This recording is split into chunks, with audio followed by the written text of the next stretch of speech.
रामैया डोसा की दुकान और रंगैया समोसा की दुकान लगाकर बाजार में एक दूसरे के सामने कई साल से दुकान लगाकर चला रहे हैं। अब इन दोनों की एक दूसरे के साथ बिल्कुल नहीं जमती। रंगैया को हमेशा जलन होती थी कि रामैया उससे ज्यादा कमा रहा है। और इतना ही नहीं, हमेशा कोई ना कोई बात पे रामैया से लड़ते रहता है रंगैया। ऐसे उन दोनों के बीच में बहुत ज्यादा नफरत था। एक दिन शहर में पढ़ रहे रामैया का बेटा रमेश घर आता है।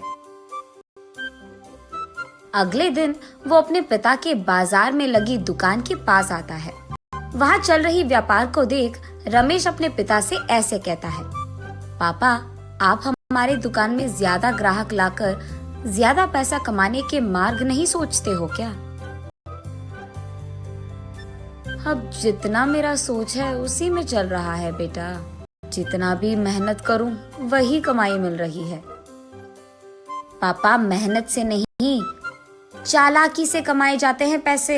शहर में इसी डोसा को दुगने दाम में बेचते हैं, पता है आपको? अब शहर के दाम में यहाँ कैसे बेचेंगे बेटा? अगर दाम बढ़ा भी देना तो कोई भी खाने नहीं आएगा।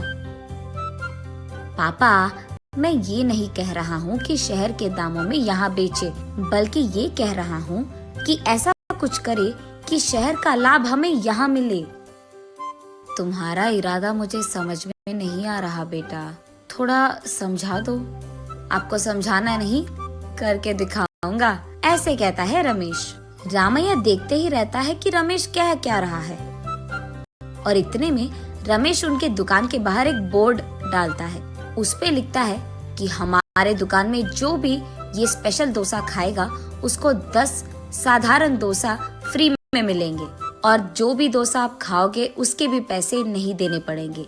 पर अगर स्पेशल डोसा खा नहीं पाए तो 10 डोसा का पैसे देना होगा, ऐसे लिख देता है। बोर्ड पे जो लिखा उसने वही बाजार में जोर से चिल्लाकर सबको सुनाता है। ये सुनकर बहुत लोग खुशी के मारे उनके दुकान पहुंच जाते हैं स्पेशल डोसा खाने। स्पेशल डोसा खाने के लिए मैं तैयार हूँ। नहीं नहीं, मैं तैयार हूँ। ऐसे सभी आपस में बहस करते हैं। तब रमेश उनके दुकान के बगल में एक बड़ा सा टेबल और चेयर लगाकर जो भी इस प्रतियोगिता में शामिल होना चाहते हैं उनको एक के बाद एक इस कुर्सी पे बैठना होगा, ऐसे कहता है। उसके बाद ठीक उस टेबल के जितना बड़ा डोसा वो बनाकर वहाँ लाता है और उस कुर्सी में बैठे आदमी के सामने पेश करता है। वहाँ मौजूद सारे लोग यही सोचते रहते हैं कि वो आदमी उस डोसा को खा पाएगा कि नहीं। आधा डोसा खाकर वो आदमी, मुझसे अब और नहीं होगा, ऐसे कहकर हार मानकर वो 10 डोसा के पैसे देकर वहाँ से चले जाता है। ऐसे ही एक के बाद एक स्पेशल डोसा खाने की कोशिश करके हार मानकर वहाँ से पैसे देकर चले जाते हैं।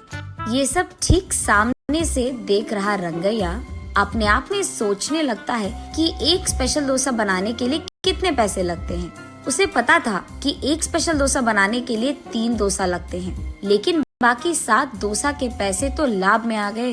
तब उसे समझ आता है और कहता है, बाप रे, ये 3 डोसा बनाकर 7 डोसा का लाभ ले रहा है। बस रंगैया को जलन होती है। कुछ भी करके मुझे भी ऐसे ही पैसे कमाने होंगे, पर क्या करूँगा? ऐसे सोच सोच कर, हाँ, मैं भी उसकी तरह समोसा का कोई प्रतियोगिता लगा दूंगा, ऐसे सोचकर अगले दिन रंगैया उसके समोसा के दुकान के बाहर ये लिखता है कि जो भी आदमी 20 समोसा खा पाएगा उसको 10 और मुफ्त में मिल जाएंगे। पर अगर 20 समोसा नहीं खा पाए तो 10 समोसा के पैसे देने पड़ जाएंगे। और यही बात चिल्ला चिल्लाकर बाजार में सबको बताता है। ये सुनकर बहुत सारे लोग रंगैया के दुकान आते हैं प्रतियोगिता में शामिल होने। जो लोग आते हैं उनमें से कई सारे आसानी से 20 समोसा खा लेते हैं और रंगैया के अनुसार ही वो 10 और मुफ्त में ले लेते हैं और वहाँ से चले जाते हैं। ये देख रंगैया को चक्कर आ जाता है। शाम से पहले ही आधे से ज्यादा समोसा खत्म हो जाते हैं। उसके बाद कई सारे लोग वहाँ पे आकर, हम भी खाएंगे समोसा, हमें भी दो, कहते हैं। इस कारण रंगैया को बहुत गुस्सा आ जाता है। इसीलिए वो उसके दुकान के सामने से बोर्ड हटा देता है। वो किसी को मुंह दिखाने लायक नहीं रहता है, इसीलिए बंडी को लेकर अपने घर की ओर बढ़ते रहता है। आज तो मैं 1 भी रुपए नहीं कमाया और उल्टा जो भी समोसे थे वो भी बेच दिया मुफ्त में। उसे चक्कर आकर वो नीचे गिर जाता है। आंखें खोलने पर रंगैया एक अस्पताल के बेड पर रहता है। उसके बगल में उसकी बीवी रहती है। मुझे क्या हुआ, मैं कहाँ हूँ? ऐसे पूछता है रंगैया। आपको चक्कर आकर नीचे गिर गए थे, कोई अजनबी आपको यहाँ छोड़ गया, ऐसे कहती है रंगैया की पत्नी। छा, आज सब कुछ नष्ट ही हो गया, सब बुरा हो रहा है। अरे क्या हुआ जी, आप इतने गुस्से में क्यों हो? वैसे आप शाम तक घर की मुंह भी नहीं देखते हैं, लेकिन आज दोपहर से पहले आपके समोसे खत्म हो गए और आप घर भी आ रहे थे। इसलिए वो जो कुछ भी हुआ अपनी बीवी को समझाता है। हाय भगवान, मेरा मूर्ख पति, आप बस ये सोच रहे थे कि कितने डोसे बेचने पर उनको कितना लाभ मिल रहा है, लेकिन आपने एक बार भी ये नहीं सोचा कि कितने समोसे बेचने में आपको कितना लाभ आएगा। ये प्रतियोगिता शुरू करने से पहले आपको ये सब सोचना था, आपने सोचा भी नहीं, ये तो होना ही था। तब रंगैया को समझ आता है कि किसी और को देखकर हमें वही काम नहीं दोहराना चाहिए और पहले खुद की देखना चाहिए। कुछ करने से पहले 100 बार सोचना भी चाहिए, तब हम सब खुश रह पाएंगे। ये समझता है रंगैया।